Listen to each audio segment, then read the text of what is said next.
Ooh, what's good, Commanders fans? This one will definitely be a quick video because it's just really talking about Zach Ertz. I mean, Peter Schrager reported that the Commanders or Zack Ertz talking to Commanders about a possible signing. So they are in talks. This clearly is a Cliff Kingsbury motivated move here, or just possible transaction.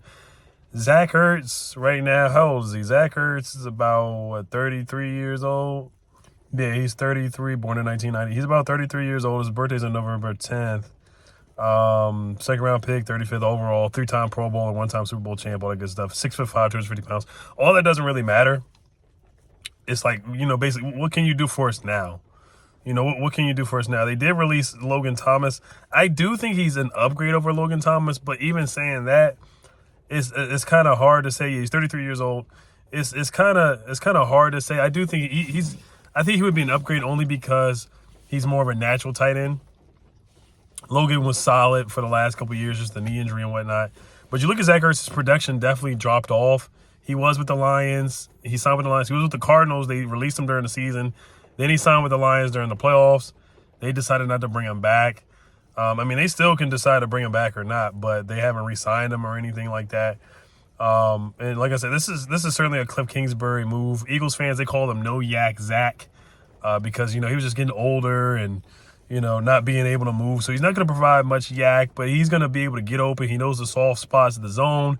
He knows the air raid offense, the familiarity with Cliff Kingsbury. He could be that veteran presence in the locker room.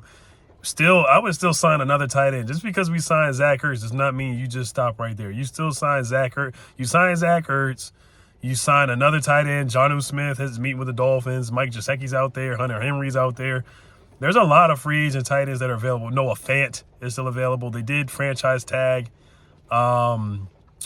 What's the guy's name? I'm not franchise tag, but Dalton Schultz.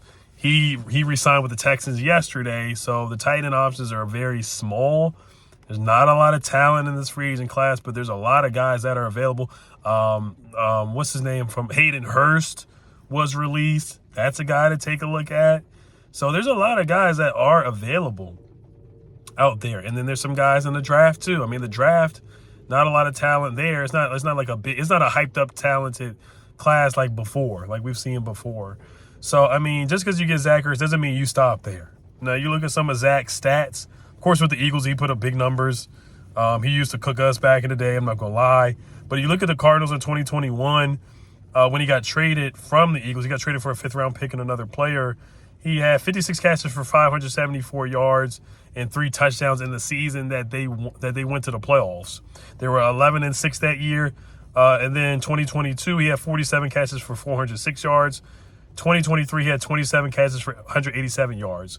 So he's a guy that you can rely on, that knows the playbook. He's going to be a leader. And, Cole Turner, I like Cole Turner, but what's going on there with him? I want to see him get more opportunities. John Bates is a blocker, guys. I know every time I say something bad about John Bates, everybody sticks up for him. Like, he has a fan club. And I don't dislike John Bates, but to rely on him to get you a first down or to get you a touchdown, he's not reliable at all. And he dropped a couple passes last year. Good blocker. But as far as catching the ball, we need somebody that can catch the football and move the chains at the tight end position. We just don't have it. We just don't have it at all right now. Cole Turner, John Bates, Armani Rogers, if he can stay healthy, he could possibly do something. But how is he going to be after an Achilles injury? How reliable is he going to be? So you just don't have a lot of reliability at the position. Just like the offensive line, there's just not much there. In the 2021 season, Arizona's leader in receptions with 56 from week 7 to the end of the season was Zack Ertz.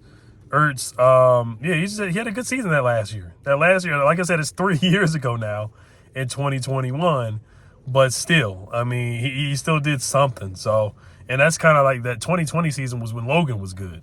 So the 2021 season is the last time that Zack Ertz had a good, and in the 2022 season, he had a decent season. 2023 didn't do much. 2022, he was fine, had 400 receiving yards, so that's fine. But like I said, he bounced back. He had the 11th best receiving grade at the tight end position from week 11 to the end of the season in 2021. So I keep talking about 2021. Like I said, it's 3 years ago. But hey, it doesn't hurt to take Ertz. Doesn't hurt to take Ertz on a flyer on a 1-year deal. I don't mind that at all. So if they do end up signing him on a 1-year deal, hey, so be it, man. I don't mind it at all. So, but this is definitely not the end of it. I hope that's not Adam Peters' plan to be like, oh, I'm gonna release Logan Thomas and just be like, oh, our tight end number 1 is gonna be Zack Ertz. I don't think that's the best way to go. But if he gets Zack Ertz, drafts rookie maybe in the 3rd round, we got 2 3rd-round picks. Excuse me. Sign another guy, Mike Gesicki, Hunter Henry, one of those guys maybe, Noah Fant, and do that. Then I'm like, okay, Adam, you're cooking a little bit with the tight end position. I do want to look at some of the tight end free agents. I already talked about the tight end free agents for the most part already. I already made a video about that. Yeah, Hunter Henry, Jonnu Smith, who else? Jonnu Smith, Mike Gesicki, Noah Fant, Austin Hooper, wouldn't mind him. But yeah, like Gerald Everett from the Chargers, excuse me, would not mind him. But other than that, it's very, very bare. The cupboard is very, very bare out there. Adam Troutman from Denver, not really interested in him at all. Bryson Hopkins, like it's guys who just haven't done much in the league at all. So, all right, you guys let me know what you guys think about the possible move, them being interested in Zack Ertz. Another NFC East guy that they may be bringing in. We brought on a bunch of NFC East coaches from the Cowboys and Eagles, one from the Eagles, and then an offensive line coach from the Giants. So I guess we keep it going with bringing in NFC East guys. And I know that would be funny when we play the Eagles in Philly. Zack Ertz going back to Philly. All right, guys. You guys let me know what you guys think. Hell to Commanders. Peace.